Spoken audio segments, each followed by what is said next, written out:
The 98th Armenian Genocide Commemoration was held in New York City's Times Square on Sunday, April 21st, 2013 from 2 to 4 p.m.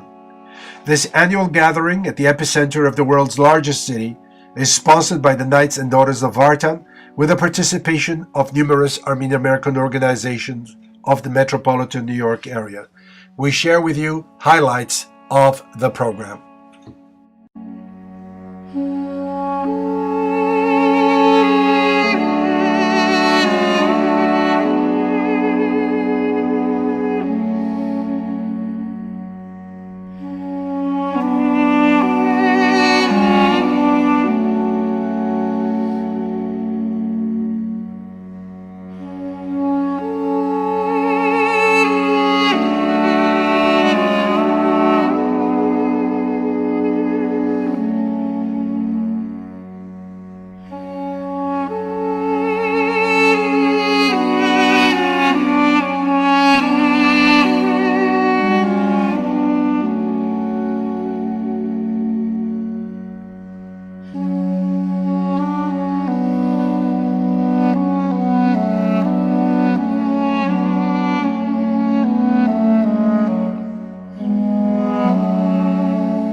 But we promise this, that even when the last survivor is gone, we will keep the memory of the Armenian genocide alive, because that is our duty to do what is right.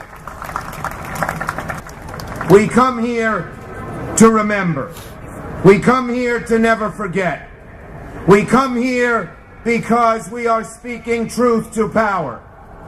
We tell the world, we tell Turkey, we tell everyone, you cannot deny genocide in Armenia or anywhere else, because the candle of truth always burns brighter than lies.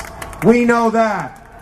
And we are here to light thousands of those candles for those who perished, the 1.5 million in Armenia, for those who have perished in genocides subsequent to that, and for those young children who should learn the lessons of history so that we will never repeat the most awful chapters of history, of which the Armenian genocide is one.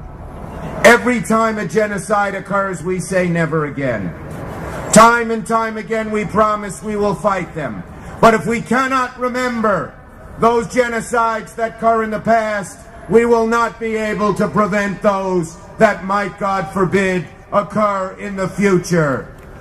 And so, ladies and gentlemen, I stand here as a proud sponsor, along with Senator Menendez and others, of the resolution in Congress that says and proclaims that there was a genocide, that we will not forget that genocide, and that we will always remember those who are lost. It is the least we can do for our heritage, for our country, and for our world. Ketse Hayastan. My name is Peter Katugin, and I am the High Sheriff of Middlesex County. Now, in the Constitution, they spell it H-I-G-H, but I think we all know here we spell it H-Y-E, don't we?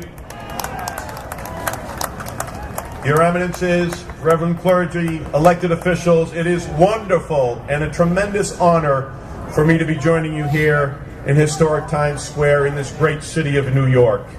I want to say thank you to the organizers, and especially all of you that have attended, and a very special thank you to the survivors that have come out here today and their families for making sure they could make it out here today, because I know it's not easy to get folks out sometimes, and I know that it takes an extra commitment, not just from them, but from their families to be here.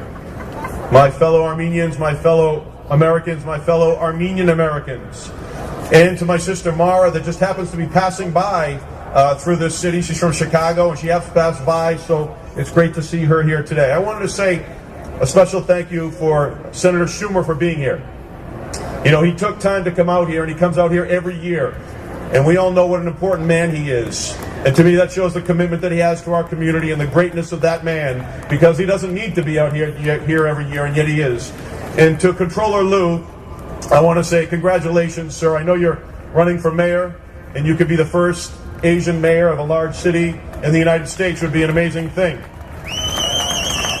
Many of you might know that we also have our own State House commemoration in Boston, in our fabulous State House. And if you ever come up, please come and join us. It is a very special day. And we have our own survivors that come each and every year, and our own survivors come less and less. They don't have to weather the elements like your survivors do here, but they less and less each year, and there will be the day when there will be no one that will be there as a survivor. In Boston, we built Armenian Heritage Park that many of you might have known about, where is an amendment that I passed about 12 years ago, and an effort driven by the Knights of Vatun in Greater Boston that joined a great man by the name of Jim Kalustian to join with me. And if you ever come up to, have any of you been, have you seen the Armenian Heritage Park in Boston? Have you ever been there? Yeah. It is a stunningly beautiful place, right on the Rose Fitzgerald Kennedy Greenway, folks.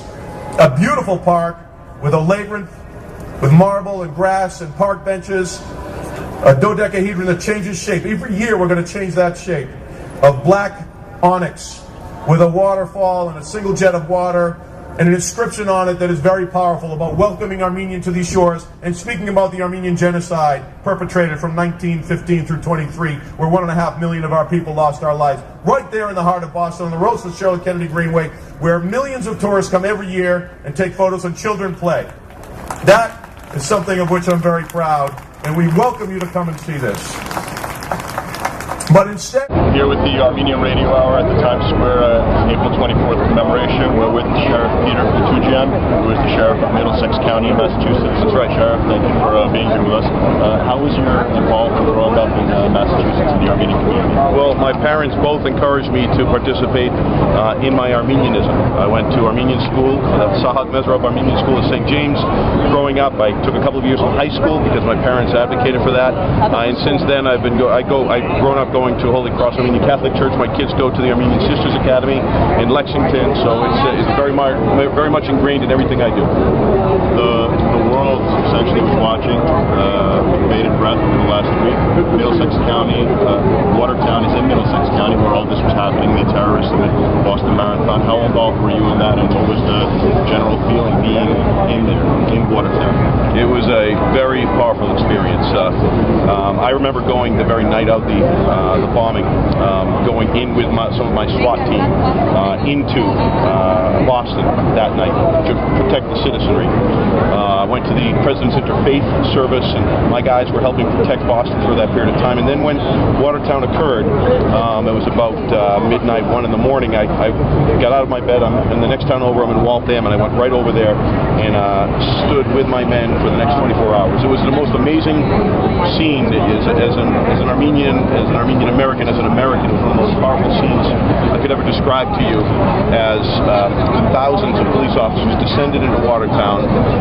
The citizens stayed in their homes so they could be protected and let the police do their job to protect them, and watch this all in concert throughout the day. At the very end, as they sort of declared that they would release the prohibition of movement in the city, which was voluntary and everyone was abiding by that, suddenly someone went out, noticed something unusual. They found the suspect hiding in a boat, and then we all descended on that area, and he was captured. And it was captured alive, which is something that I did not expect at the end of this scenario. We're Armenian, we all know somebody in Watertown or the surrounding area, so everybody's getting kind of first-hand experience, first-hand details about what was going on. But I mean, you were on the front line, you were with your men. Oh, it's right there. I got to imagine that you've never experienced something like this before. And we all said it. There were hundreds of police officers that would say it's not that they have never been involved. We'll never see anything like this, perhaps again. There's never been anything like this in the history of the United States. And then to see the members of the community, what was really touching was at the very end of the night, once we captured the suspect, I was a couple of hundred yards away in that neighborhood with everyone as we all stood back. And they captured him, and then they took him away by ambulance. And at first there were, many police officers up and down the street with police cars and trucks and vehicles throughout, all lights going. And then as we were leaving, first sort of a couple of tentative cries from the second floor windows. People just calling out thank you or saying great job or clapping. And you couldn't even see their faces. They were still sort of hunkering down. And then as we continued to proceed out of that neighborhood to see more and more people coming to their porch and clapping and saying thank you, great job, and then coming to the sidewalks and shaking our hands and patting us on the back. It was one of the most powerful experiences I've ever had in my life. And you could see all the toughest men and women from around the state and around even the greater New England area being very touched by this.